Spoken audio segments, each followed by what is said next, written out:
So this one's called The Only Dating Advice You'll Ever Need, and it's 3 minutes 43 seconds. So let's have a look at it. There's a lot of dating advice out there that doesn't make sense to me. Always make sure you're the one to text him less. So if he sends you 2 texts, you send him 1. And if he sends you 1 text, you send him 1-word answers. If he's getting distant, then you just tell him that he's being clingy and that you need space. You just always have to reverse psychology then. Here's a series of books of Can't get DM comfy in this responses for chair. every possible scenario, organized alphabetically by topic of discussion. Thank you. Yeah, I will get right on that.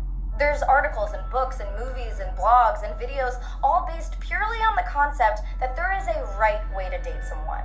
That there is a correct combination of texts and words and behaviors that will make somebody fall in love with you without you losing your power. I think this is bullshit. And I mean, don't get me wrong, okay? I'll admit I was 15, I would read Cosmopolitan and 17 magazine and follow their advice to a T.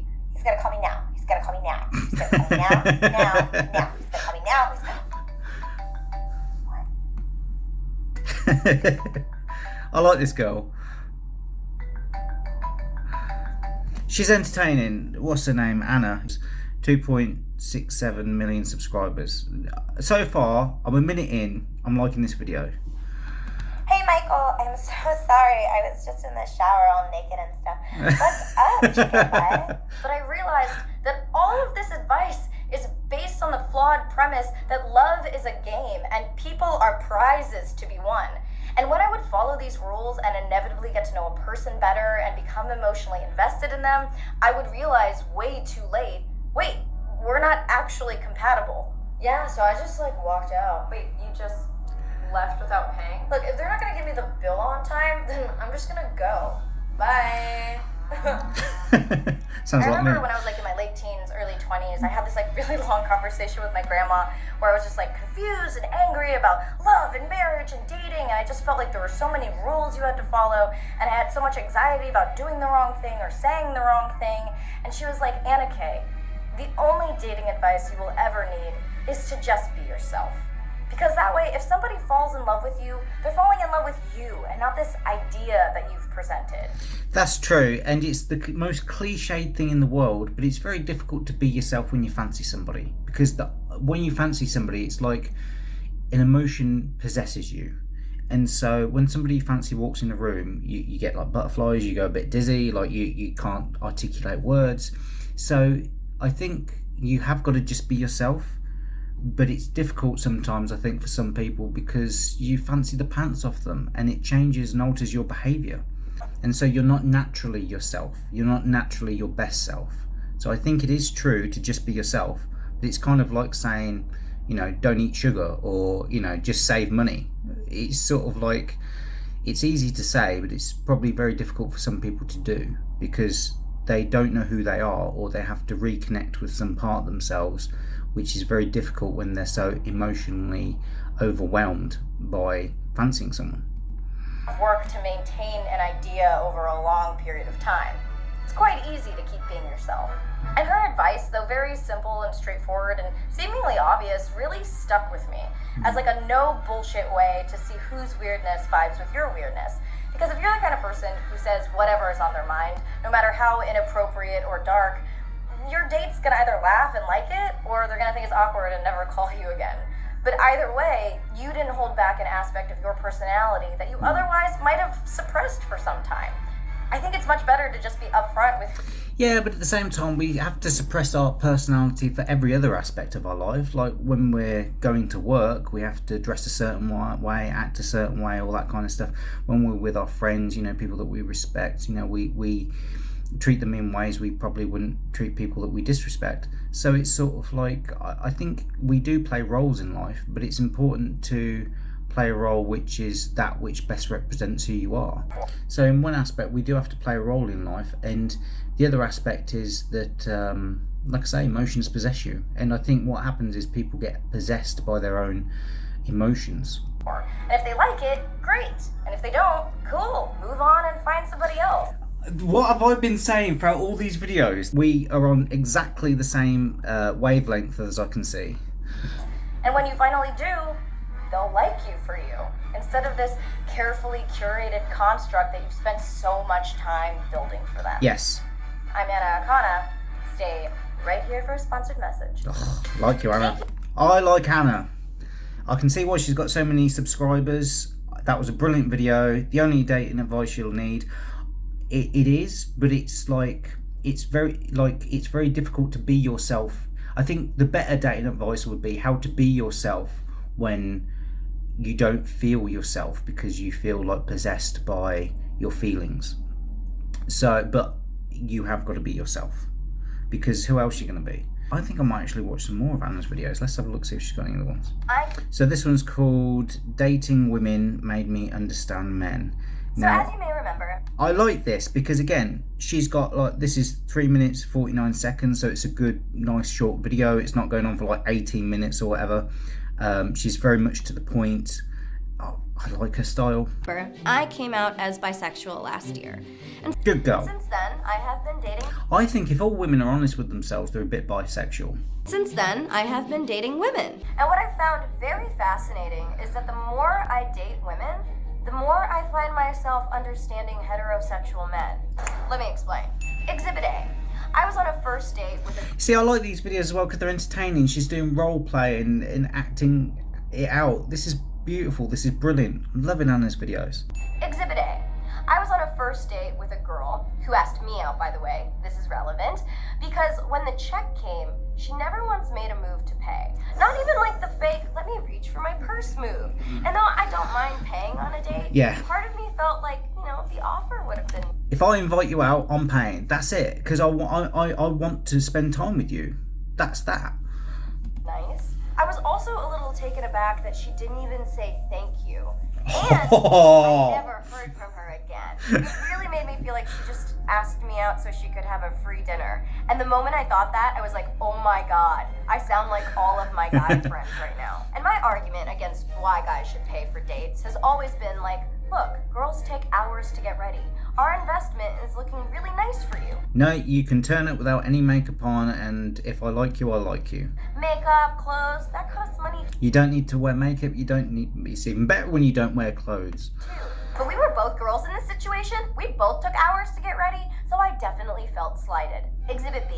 On another date, it's about who's leading the relationship and who's being taken advantage of. This girl's taken advantage of you, and she's led the relationship. She's had the authority to say, let's go out on a date, but she hasn't had the responsibility to pay for it.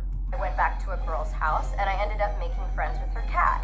That's not a pun. I'm talking about her literal, actual animal. And she said, wow, my cat never likes anyone. I better go out and buy a wedding dress.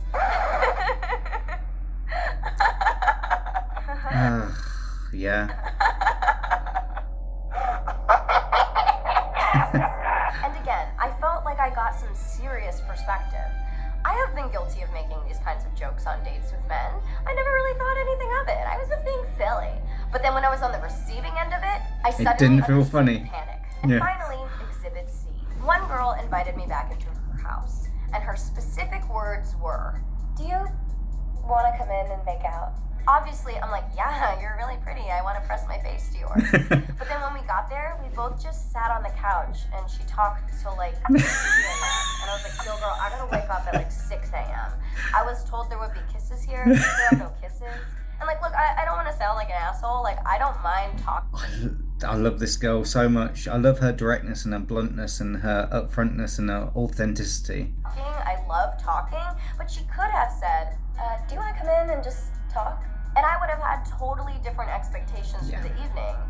Finally I started falling asleep and I was like, hey, I gotta go. And I gave her one kiss and left. And I felt sad that the amount of kisses promised did not equal the amount of kisses delivered. And once again, I felt like a dude who was upset that I did not receive the expected physical kisses I was promised. And I wanted to talk about this because I felt like this has really been expanding my perspective when it comes to dating.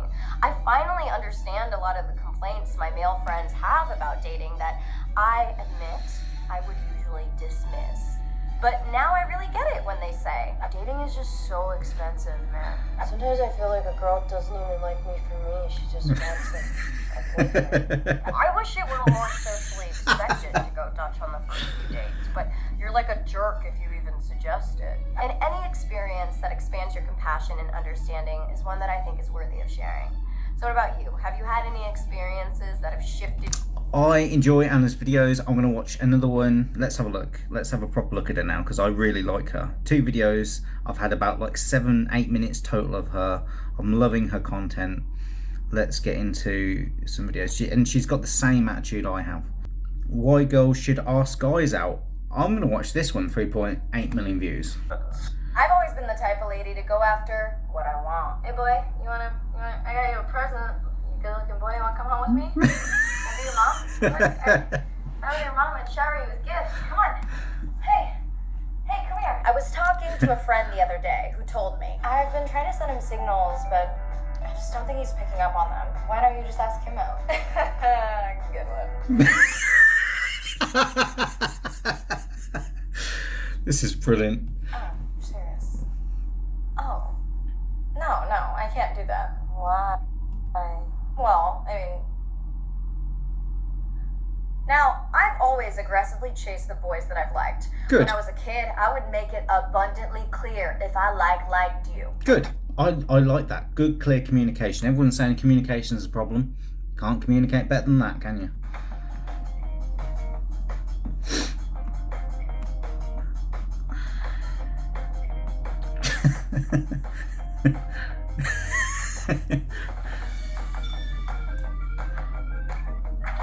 As an adult, my habits haven't really changed. Thank you, man. I was a kid, yeah. Good looker. But I've been surprised to find that a lot of my female friends are very reluctant to ask guys out. And when I ask them about it, they have all kinds of excuses. I don't know. Guys love the chase. I'm not aggro like you, Anna. I don't think I could handle that kind of rejection. So ladies, I have 3 very good reasons why you should ask the next guy out. Yeah, Bumble's like this. Like when you match on Bumble, like it's the girl's got to make the first move because she's the queen bee or whatever. Yeah. 1. What's the worst that could happen? He says no. So what? Rejection's not the end of the world. And that kind of pressure is... And I wouldn't see it as rejection. I'd see it as in they're just not right for you. So move on. It's not a case of being rejected. It's a case of finding out what's a good fit. And if you put on a shoe and it's not the right size, does that mean the shoe rejected you? No. It just, you're a size 8 and you put a size 7 on. You need something a bit bigger. Something that guys face every single time they want to ask a woman out. 2. Time. I don't know about you, but when I'm crushing on someone, I waste so much time fantasizing about what their butt looks like. Just ask him out. Get some answers. Get that butt. 3. Missed opportunities. Look, putting yourself out there and putting your feelings out there is very vulnerable and scary. It's a hard thing to do. But some guys are maybe too shy to ever do that. So imagine all of the missed loves that you never had because you were both too afraid to approach each other. Plus, think about how much easier this would make the whole dating process. If you aren't asking people out, you're basically sitting around waiting for someone to come find you. You want to know how Brad and I started dating? I asked him out. I hit him up on Facebook and I said, hey, I think you're cute and I'd like to take you out to dinner. And we ended up chatting about his childhood favorites till 4 a.m. But I've also been rejected a lot throughout the years by guys who either... I love this proactive nature that she's got. Out of all this, you're an independent single woman. Well, this is showing it. This isn't acting out like he has to pay for this because I'm independent. It doesn't make any sense. It's sort of like, I like you, I'm going to go after what I like. I love that. I love that passion. Didn't like how aggressive I was, or didn't like me as a person, or didn't find me attractive, or I don't know. They don't always tell me. So who knows? Go out there, mate friends. I implore you. And the next time you see a cutie, hit him up. I'd like to ask you out with this. Here, that's a present for you. Because I think you're all cute. And I want to... Yeah, when you're asking someone out, you're creating an opportunity for something to happen. If you're not going to ask anyone out, then you're not creating any opportunities for your life for love. So why do you expect to get any?